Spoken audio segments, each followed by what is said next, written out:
안녕하세요. 샬롬. 우리 성도님 다시 만나뵙게 돼서 너무 좋습니다.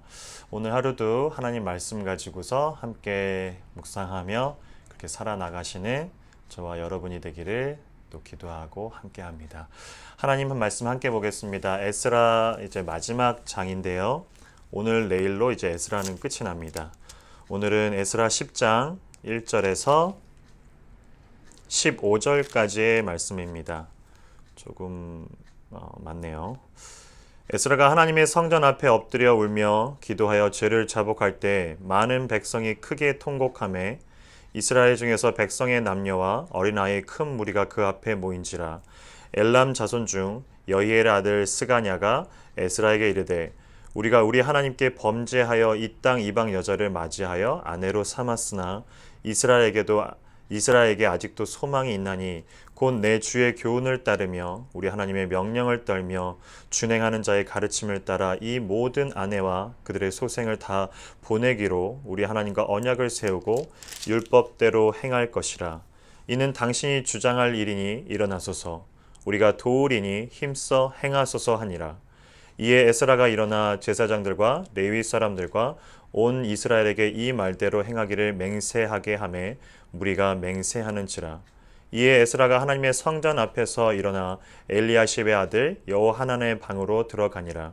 그가 들어가서 사로잡혔던 자들의 죄를 근심하여 음식도 먹지 아니하며 물도 마시지 아니하더니 유다와 예루살렘에서 사로잡혔던 자들의 자손들에게 공포하기를 너희는 예루살렘으로 모이라.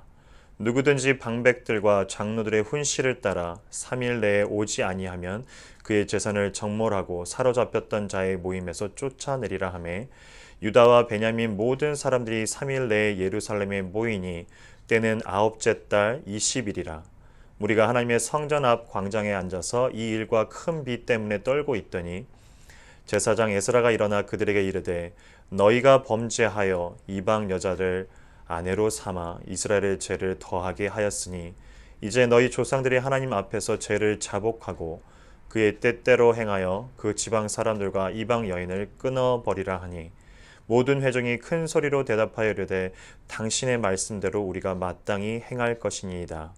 그러나 백성이 많고 또 큰 비가 내리는 때니 능히 밖에서 서지 못할 것이요 우리가 이 일로 크게 범죄하였은즉 하루 이틀에 할 일이 아니오니 이제 온 회중을 위하여 우리의 방백들을 세우고 우리 모든 성읍의 이방 여자에게 장가든 자는 다 기한에 각 고을의 장로들과 재판장과 함께 오게 하여 이 일로 인한 우리 하나님의 진노가 우리에게서 떠나게 하소서 하나 오직 아하셀의 아들 요나단과 디과의 아들 야스야가 일어나 그 일을 반대하고 무슬람과 레이 사람 삽부대가 그들을 돕더라.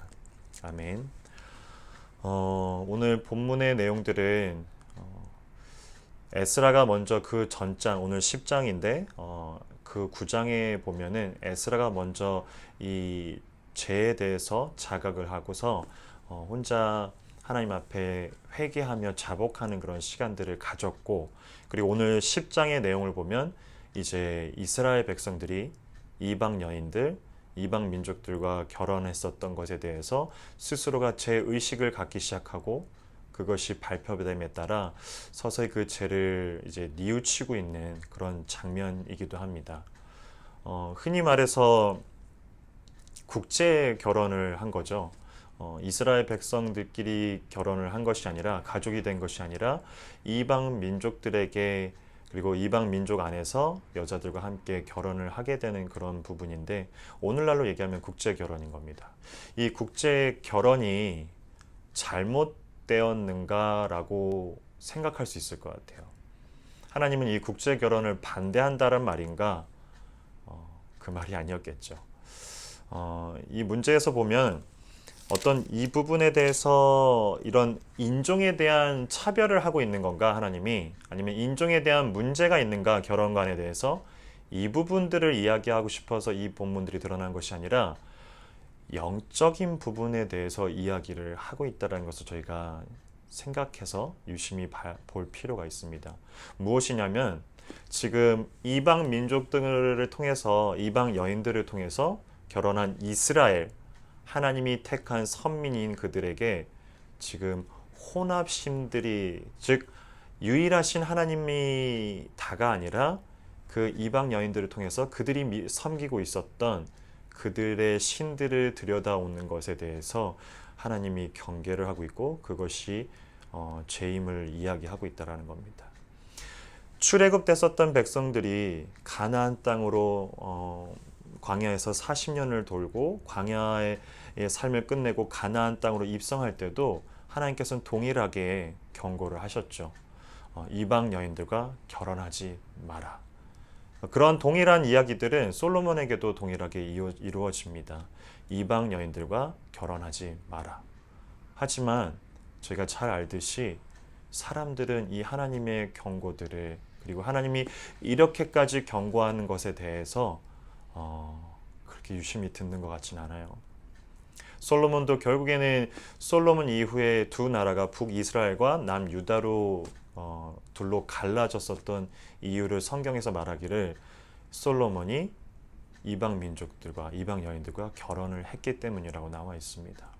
즉 하나님은 이 두 발을, 혹은 뭐 세 발, 네 발, 요즘엔 이 혼합주의다 못해 다신교로가 하는데 여러 가지들을 섬기는 것에 대해서 그들의 마음이 뺏기고 그들의 영적인 것에 집중이 안 되고, 그리고 하나님의 하나님됨을 그들이 자각하지 못하고 느끼지 못했던 것들을 하나님께서 에스라를 통해서, 그리고 이 성전 건축된 것을 통해서 그들에게 자각할 수 있게 해주시고, 또한 그 자각된 죄의식들이 유일하신 하나님께 집중할 수 있도록 영적인 문제를 가지고서 오늘 이야기하고 있는 것을 바라보게 됩니다. 어느 시대가 좀 많이 변하면서 하나님 한 분이라고 이야기하면 어느샌가 그 사람은 무식한 사람처럼 되고 있는 요즘 시대를 보게 됩니다.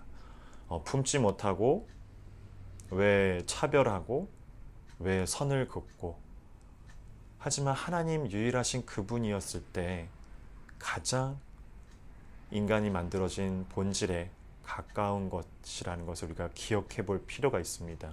우리가 만들어지고 우리가 이 땅 가운데 사는 이유들이 유일하신 우리의 하나님, 한 분뿐이신 하나님, 그분 앞에 집중되고 그분 앞에 모든 것을 우리가 나아갈 때 우리의 삶들이 얼마나 기뻐지고 얼마나 즐거워지는지를 우리는 역사를 통해서도 많이 알고 있다라는 거예요.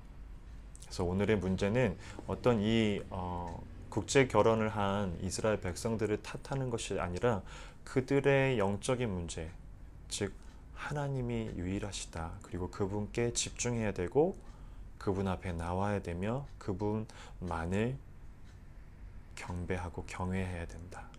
The only way 라는 거죠. 그분이 바로 우리 예수님이십니다.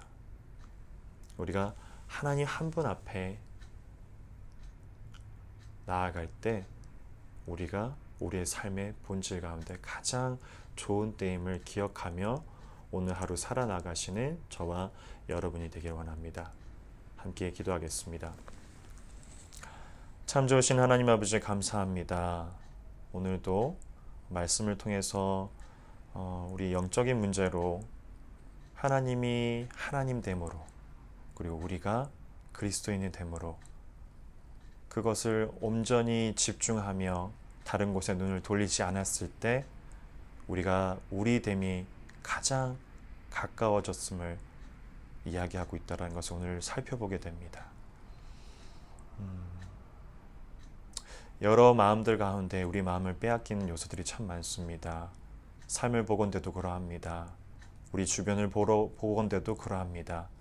우리 마음이 다른 곳에 흩날리지 않게 해주시고 하나님께 집중하며 우리가 이 땅 가운데 살아가는 그 본질의 이유들을, 존재의 이유들을 하나님 앞에서 분명히 찾아 그것을 이해하고 하나님의 말씀을 보면서 하나님이 누구이신지를 우리가 분명히 바라보며 오늘 하루 살아가는 저와 우리 성도님들 되기를 원합니다. 감사합니다. 예수님 이름으로 기도합니다. 아멘.